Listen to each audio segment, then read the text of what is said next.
बाजार दर्शन एक निबंध है और जयनेंद्र कुमार लिखित ये लेख है। लेखक अपने मित्र की कहानी बताता है कि एक बार वे बाजार में मामूली चीज़ लेने गए, परंतु वापस बंडलों के साथ लौटे।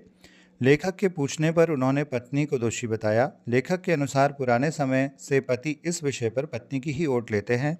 इसमें मनी बैग अर्थात पैसे की गर्मी भी विशेष भूमिका अदा करती है।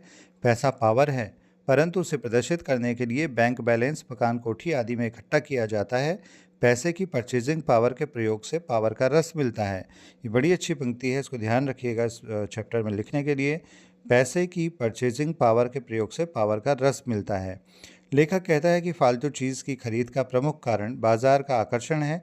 बाजार अपने रूप जाल में सबको उलझाता है। बाजार में रूप का जादू है। यह तभी असर करता है जब जेब भरी हो तथा मन खाली हो।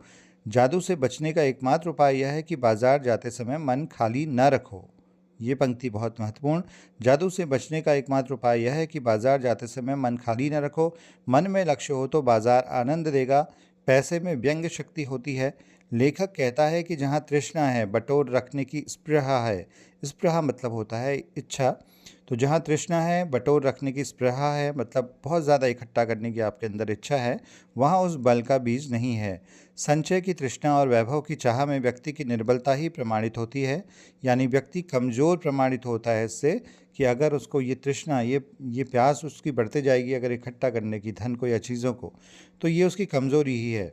वह मनुष्य पर, धन की और चेतन पर जड़ की विजय है। लेखक का मानना है कि बाजार को सार्थकता वह मनुष्य देता है जो अपनी ज़रूरत को पहचानता है। ये प्रश्न बहुत आता है कि बाजार को सार्थकता किस प्रकार के मनुष्य प्रदान करते हैं, तो वो प्रदान करेंगे जो अपनी आवश्यकता को पहचानते हैं, जो अपनी ज़रूरत को पहचानते हैं कि उन्हें खरीदना क्या है, बाजार से उनका काम क्या है। जो केवल परचेजिंग पावर के बल पर बाजार को व्यंग दे जाते हैं, वे न तो बाजार से लाभ उठा सकते हैं और न उस बाजार को सच्चा लाभ दे सकते हैं। वे लोग केवल बाजार का बाजारूपन बढ़ाते हैं, और ये बाजारूपन है जो, यही है छलावा, यही है धोखा, यही है कपट। यानी वो बाजार से कपट करते हैं, वो बाजार को सच्चा लाभ नहीं दे सकते।